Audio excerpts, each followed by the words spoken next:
Okay, so it's the holidays, right? Yeah. And like everyone's all about the, the warm and fuzzy and all that. Right. But we are going to dive into something a little bit darker. A little bit. Yeah, a little bit darker. And that is Krampus.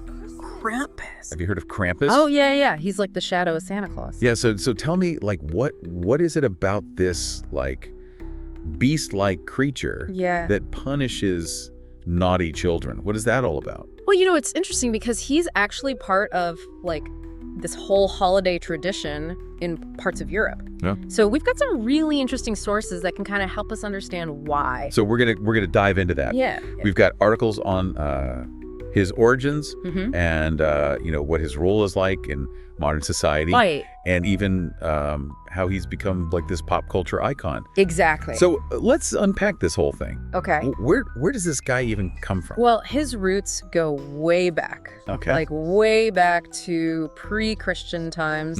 So, you can imagine these ancient pagan celebrations, like the winter solstice where people would dress up as these like beasts and creatures to kind of ward off evil spirits. Oh. Krampus might be like a remnant of that. So not really the jolly guy at the mall. No, not at all. Yeah. She's a little different. A little different. Yeah. And his name Krampus, that's from German. It's from the German word krampen, What does that mean? and it means claw. Claw. So that kind of gives us a clue as to what this guy looks like. Exactly. He's got horns, fangs, hooves, a long tongue. Oh my gosh. I mean, he is pretty terrifying. Yeah, he doesn't sound like someone you want to run into No, you really don't. in a dark alley. Especially not in a dark alley. No. But it's interesting because he's not just scary. Right. Each like detail about him is symbolic. Okay. So for example, like some scholars believe that the chains he often carries represent like the church's attempt to control those pagan beliefs. Oh, wow. To kind of bind this wild, untamed figure to Christian doctrine. So like they're trying to like fit him in Yeah.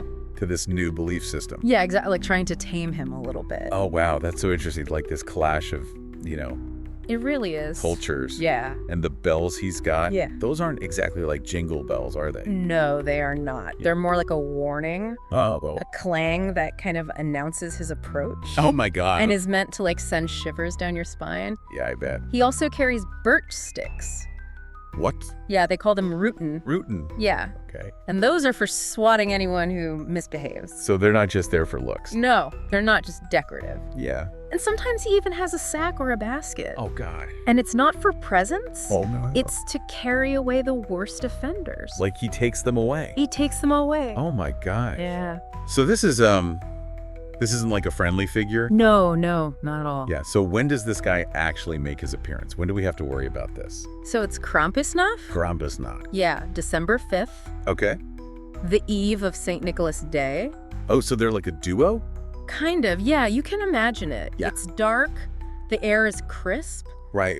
and then suddenly you hear this like clang of bells and these like heavy footsteps. That's scary. Yeah, it's Krampus making his rounds, Oh. often alongside St. Nicholas, Okay. who's rewarding the good children. Well, so it's like a good cop, bad cop. Good cop, bad cop situation. Exactly. I see. And there's also this thing called Krampus Runs, Yes. Krampuslauf. Krampuslauf. So what is that? Well, people dress up as Krampus, Oh, wow. and they parade through towns. I can't even imagine what that looks like. Oh, it's quite a sight. Yeah. It's not just like a passive tradition either. Yeah, It's yeah, like yeah. this active communal experience. Oh, wow. You can almost feel the energy and the fear. But also this like playful excitement. It's like Halloween. Kind of, yeah. A little bit. And Yeah. so this tradition, like it's not fading away or anything. No, it's actually having like a resurgence. Krampus is having a moment. Yeah. Yeah. He's like you see him on postcards, decorations, horror movies. He's everywhere. He's a pop culture icon now. Yeah, he is. Why do you think that is? I think it speaks to a few things. Oh.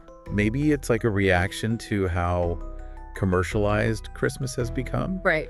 Maybe people are yearning for something like darker and more authentic. Yeah. Or maybe it's just a way to acknowledge Yeah. that even during the holidays, things aren't always perfect. Right.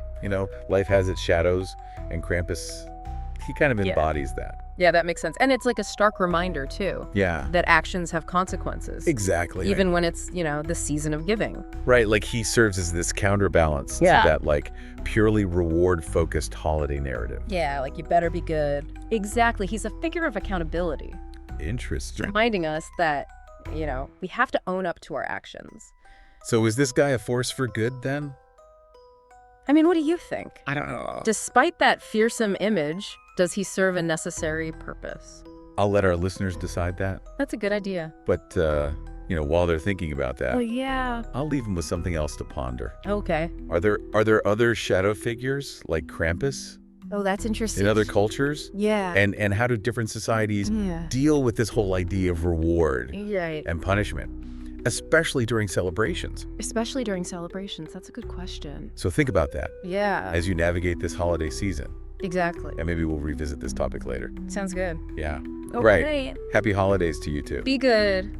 You too. Don't want Krampus to come find you. No, you don't want that. All right. See ya. See ya.